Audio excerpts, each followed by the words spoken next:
Sales is not something you do to someone. You're not trying to manipulate them. I'm talking about the truest art form of sales is not something you do to someone.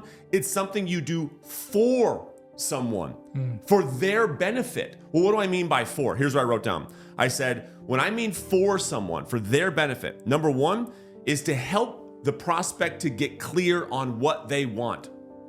This is the biggest thing for people that they struggle with is they don't know what they want. They don't understand what's important to them.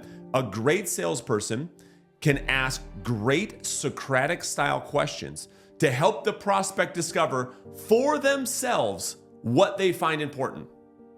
And so that's number one. Number two, I wrote down, a great salesperson helps prospects identify why what they want is important. So not only do they help them to clarify what they want, they help the prospect clarify why it is important. And then lastly, they present a case both for yes and no without a bias towards yes. In other words, they present a case for the status quo as much as they make an argument for the change.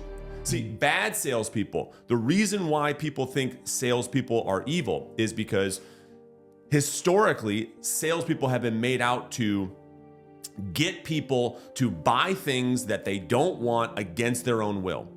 Well, we believe, right, that inside of the reverse selling methodology, that this whole idea of sales is something you do for someone for their benefit is to help them to identify where they're at right now.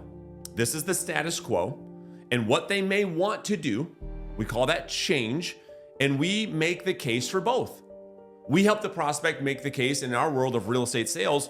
We make the case for why they would want to perhaps stay in the home.